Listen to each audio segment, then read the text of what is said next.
तो ईरान के अवैध प्रवासियों से भी पूछताछ दिल्ली पुलिस की स्पेशल सेल ने की है। एनआईए एफएसएल की टीम मौके पर पहुंची और जांच आगे बढ़ती हुई अभी तक अंतिम नतीजे तक नहीं पहुंची है। ये जांच शक की सुई हालांकि ईरान पर है।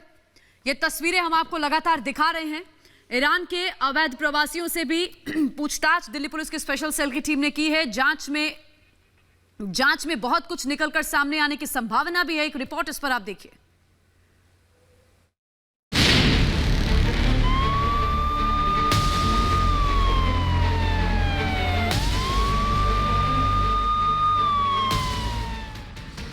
इजरायली दूतावास के बाहर हुए धमाकों के गुनहगारों की तलाश में भारत से लेकर इजराइल तक की एजेंसियां जुट गई हैं।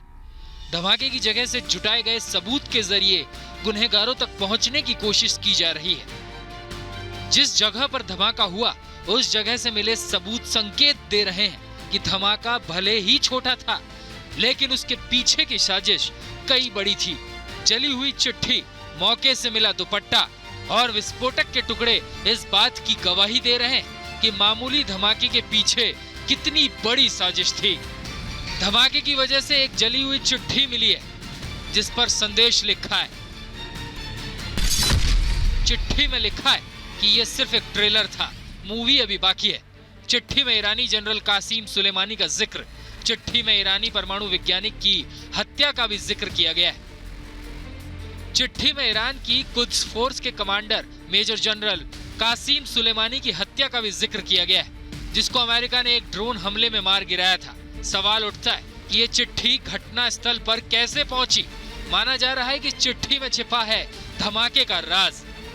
जांच एजेंसियां उस राज तक पहुंचने के लिए आसपास लगे सीसीटीवी को खंगालने में जुटी है। गुनहगारों का सुराग पाने के लिए जांच एजेंसियां आसपास के लोगों से पूछताछ भी कर रही है।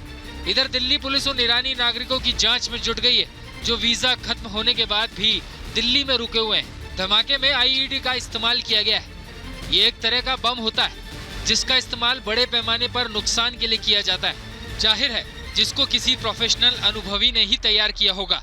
आग लगने के साथ ही इससे तेजी से धुआं निकलता है। धमाके के लिए आईईडी का इस्तेमाल ये साबित करता है कि छोटे धमाके की बड़ी आतंकी साजिश थी। Bureau report, Republic Bharat. और इजरायल दूतावास के बाहर से हमारे रिपोर्टर जावेद हमारे साथ जुड़ गए हैं, उनसे जानकारी लेते हैं। जावेद, जांच एक तेज हो गई है, किस तरीके से जांच आगे बढ़ रही है, जानकारी दीजिए। कि देखिए, जांच जो है इजरायली एम्बेसी के पास जिस तरह से शुक्रवार को शाम 5:05 पर जो आईईडी लो डेंसिटी वाली जो ब्लास्ट हुई थी, उसके बाद इस इलाके में जो इस रूट पे अबुल कलाम रोड पे जितनी भी यहाँ से जो उस वक्त ओला जो टैक्सीज हैं वो यहाँ से गुजरी, उनके लोकेशंस यानी कि डंप नंबर्स को यहाँ पर रिकॉर्ड में रखा गया। उस डंप नंबर को लेकर जांच की जा रही है। साथ ही जो सैंपल्स है वो फॉरेंसिक साइंस लेबोरेटरीज जो है वो स्पेशल सेल से अभी कलेक्ट करेगी थोड़ी देर में ये जो जानकारी है। उसके बाद जो मौके से जो एफएसएल और क्राइम ब्रांच और बाकी दूसरी जांच टीम को मिली थी, खासतौर से जिस तरीके से ये पूरा मामला ईरान की तरफ मुड़ रहा है, जो जिस तरह से लेटर मिला और लेटर में ये साफ लिखा हुआ था कि अभी तो ट्रायल हम बदला लेंगे। देखिए, समझाने की कोशिश ये करना चाहेंगे कि इसी तरीके का ये एक पूरा कॉरिडोर है वहां पर जो यहाँ से सामने जहां पर ब्लास्ट हुआ था, और इसी तरीके से मिट्टी के पास ही उसको यहाँ पर हल्का सा नीचे दबाया हुआ था और इसी जगह से कई सैंपल्स लिए हैं स्पेशल सेल ने। ठीक इसी तरीके का जो लोकेशन है